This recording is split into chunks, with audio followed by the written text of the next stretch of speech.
Qatar ने 8 navy officer को फांसी की सजा सुनाई।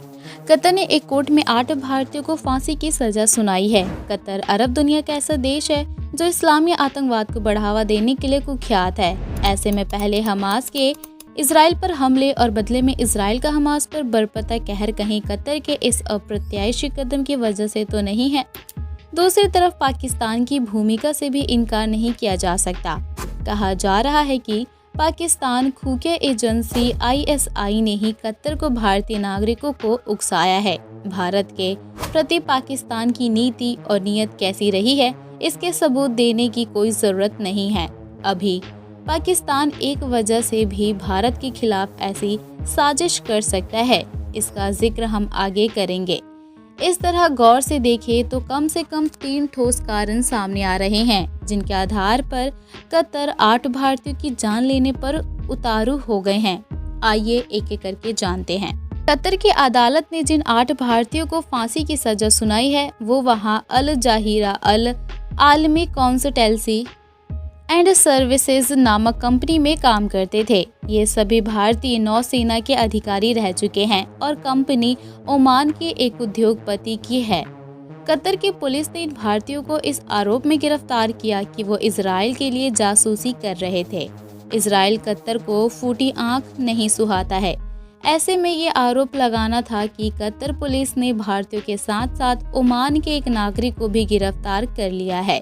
हालांकि ओमान के नागरिकों को 2 महीने बाद ही छोड़ दिया गया, जबकि भारतीयों को कभी जमानत भी नहीं मिली। अब जब अचानक फांसी की सजा सुनाई गई तो ये आशंका जताई जा रही है कि कतर ने ऐसा भारत से खुन्नस निकालने के लिए किया है। दरअसल भारत ने इजराइल पर हमास के हमले को बिना देर किए आतंकी कार्रवाई करार दे दिया है। चूँकि कतर हमास और हिजबुल्लाह ही नहीं, करीब सभी इस्लामी आतंकी संगठन की चौतरफा मदद करता है। खासकर इजराइल की दुश्मनी में वो हमास और हिजबुल्लाह जैसे संगठन के संरक्षण की भूमिका निभाता है। ऐसे में भारत का बेलांग लपेट कहना कि हमास आतंकी संगठन है, कतर को जरूर गहरे चुभ गया होगा।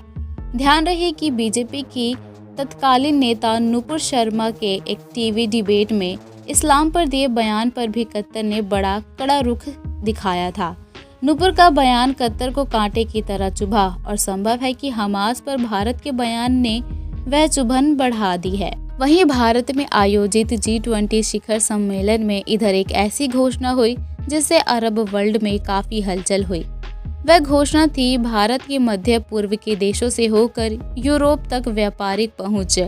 भारत को यूरोप से जोड़ने वाला इस देश गलियारे का प्रोजेक्ट भारत, अमेरिका और सऊदी अरब ने घोषित किया।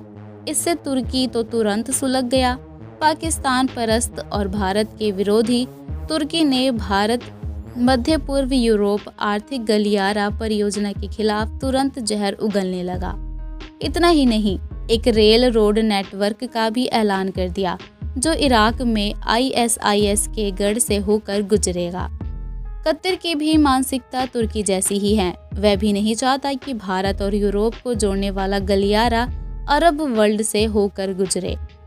अमेरिकी राष्ट्रपति जो बाइडेन ने भी ये आशंका जताई कि हमास का अचानक इजराइल पर इतना बर्बर हमला संभवत ISIS को रोकने के लिए ही किया गया हो।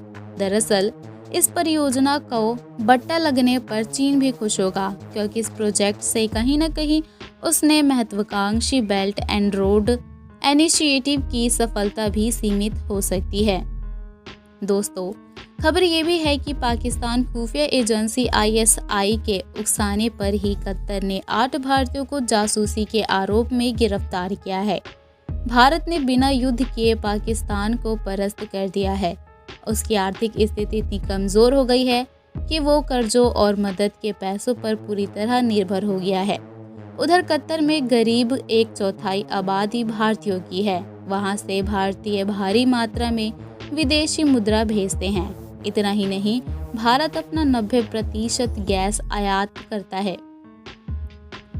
भारत अपना 90% गैस आयात कतर से ही करता है। दूसरी तरफ पाकिस्तान का विदेशी मुद्रा भंडार लगभग खाली हो चुका है। उसे लगता है कि मुस्लिम देश में भारत की जगह उसके नागरिकों को काम मिलना नहीं चाहिए।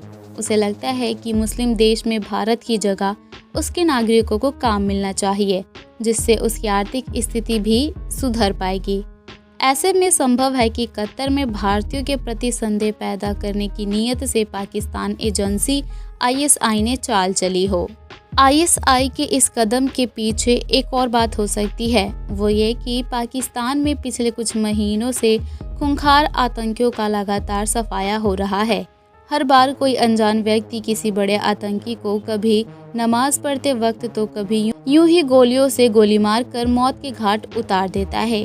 पाकिस्तान को लगता है कि ये भारत की खुफिया एजेंसी रॉ के इशारे पर हो रहा है। संभव है कि पाकिस्तान अपने आतंकी नागरिकों के मारे जाने का बदला कतर से लेना चाहता हो। ISI जरूर सोच रही होगी कि अगर 8 भारतीयों को फांसी दी जाती है तो उनके आतंकियों की हत्या का हिसाब चुकता हो सकता है। वहीं भारत को जैसे ही ये जानकारी मिली तो भारत सरकार ने गुरुवार को कहा, हमें जानकारी मिली है कि कतर की एक अदालत ने अल दहला कंपनी में काम कर रहे भारत के 8 पूर्व नेवी ऑफिसर के गिरफ्तार किए जाने के मामले में फैसला सुनाया है। अदालत ने मौत की सज़ा सुनाई है। मौत की सज़ा के फैसले से हम हैरान हैं और फैसले की डिटेल कॉपी का इंतज़ार कर रहे हैं।